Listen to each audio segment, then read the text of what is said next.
umugambi ni ikintu umuntu akora gishobora kumuha inyungu iyi canke iriya.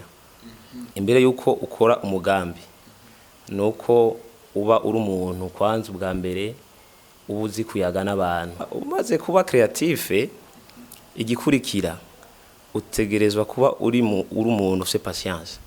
Donc ni confiance, ni kugira confiance, se faire confiance. Wenyine ubwawe ukumva ko kijya kintu ugiye gukora ko ugishoboye, kuko udafise confiance muri wewe utiyemera na kijya kintu baza ko cyo kugora gukora. Murakoze.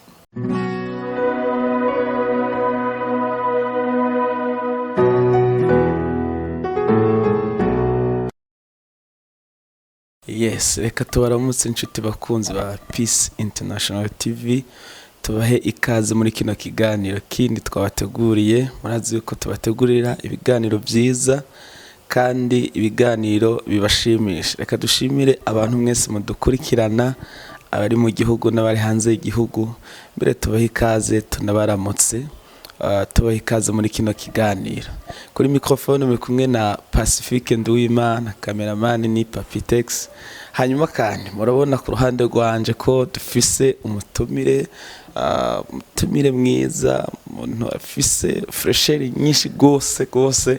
Nibaza yuko aza kutuganiriza ibintu byinshi. Yitwa Steve.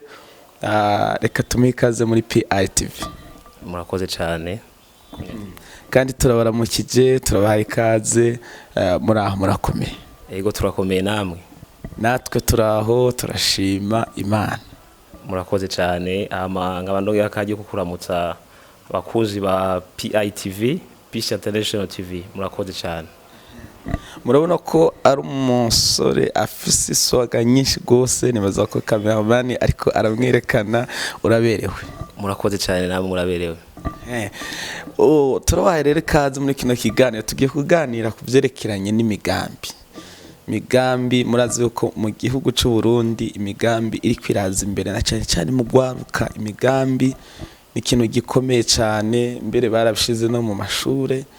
Kera ivyo bintu navyo abantu biga ibintu bya entrepreneuria, ni ibintu biriko biraza. Igihugu cyabishize mu mashure kugira ngo abantu bashobore kumenya ukuntu bashobora kwitanganiriza imigambi. Steve, iyo umuntu avuze imigambi canke umugambi, umuntu yo kumva iki? Murakoze cyane. Iyo tuvuze imigambi, umugambi ni ikintu umuntu akora gishobora kumuha inyungu iyi canke iriya. Urabona kuko mu buzima bwa misi yose umuntu aba afise ikintu yifuza gukora. Ico kintu naco kwifuza gukora ugasanga nta buryo agira canke arabufise, ariko umaze kuba ufise iciyumviro cyo gukora ico kintu urashobora kugishikako atakirinze gusabwa. Hama muri uwo mwanya nyene urumva udafise ubwo buryo, hari ibintu bimwe usanga bikenerwa. Ati ivyo bintu nibikirere. Imbere yuko ukora umugambi nuko uba uri umuntu kwanza ubwa mbere ubuzi kuyaga n'abantu. Burya ikintu ca mbere ni ukumenya kuyaga n'abantu, kuko mu kuja kurondera nk'akazi ahantu ugenda ugiye kuyaga n'uwo muntu kugira agwa ku kazi. Hama ikintu kigira kabiri uza kuba umuntu uri creative.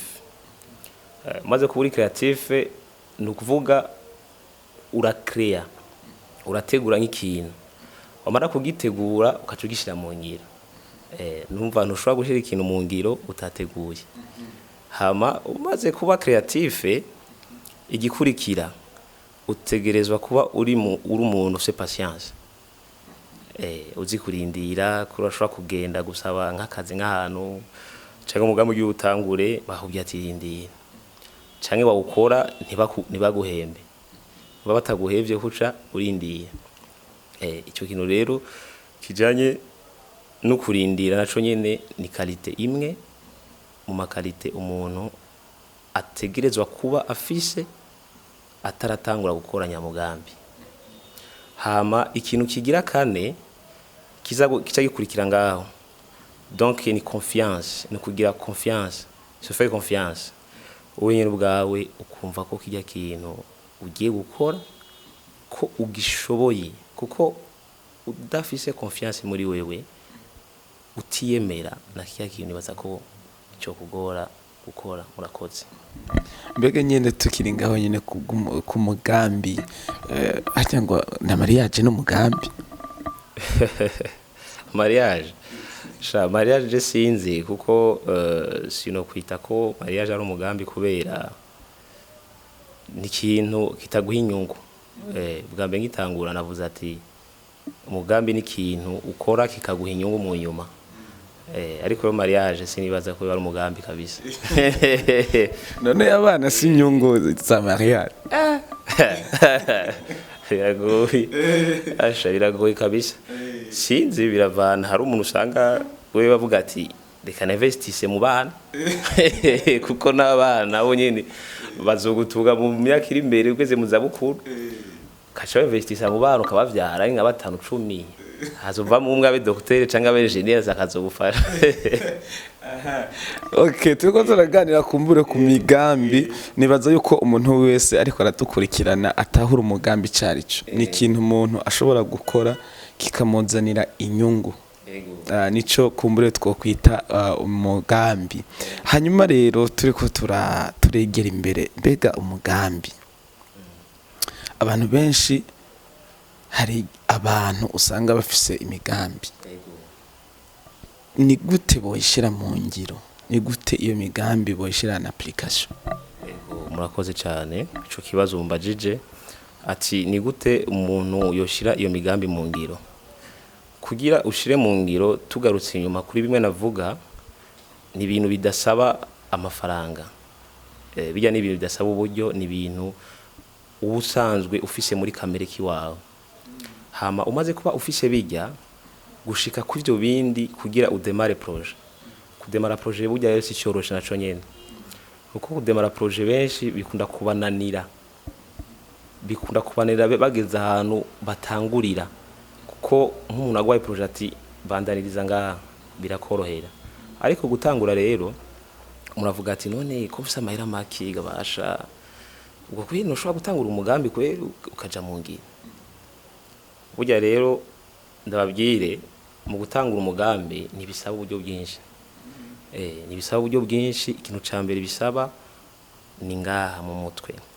Umaze kufise mutwe akora neza, ukafise najya amakarite navuze nayasubiyemo, birashobora gufasha gushaka kwiterambere. Hari imigambi ibiri itandukanye. Hari umugambi usaba uburyo mutahe, nundi mugambi udasaba umutahe. Ati rero gute? Umugambi usaba umutahe urashobora kugenda nk'ahantu ukaja gusumisiona, bakaca baguha nka bodo commande ati tangura ukore. Uva rero udafise wa mutahe ko kijya kiraka caye kajya kazi kaca gatwara uwundi afise wa mutahe, ugasanga yo kubera ko atamutahe urufise wo kuvuga ngo uje kugura bya bikoresho ngo kugira utangure gukora, ugasanga kiraka kiragiye. Hama akaba nundi mugambi ushobora gutegura atabujye ufise.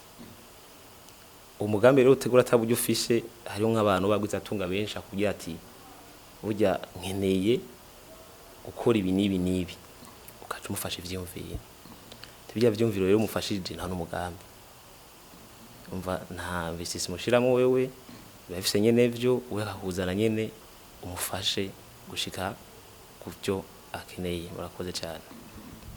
Mbega none Steve, mbega none ugwaruka ruriko ruradukurikirana canke ruzodukurikirana kino kiganiro, rwinshi muri go ravuga ko rushobora rufise imigambi rukabura uburyo, amafaranga, mbere benshi bashoboka banka gushira an application iyo migambi kubera ikibazo c'uburyo. Abo bo wabwira iki?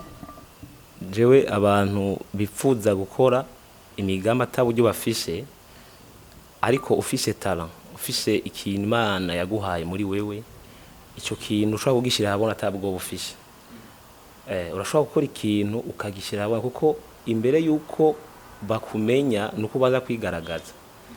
Umaze kwigaragaza akaba nk'umuntu abibona ko bijya bintu bizi, ashobora gufata akubwira ati ngo burya rero bya bintu nabonye ukora ingura abukuru na job inkorera.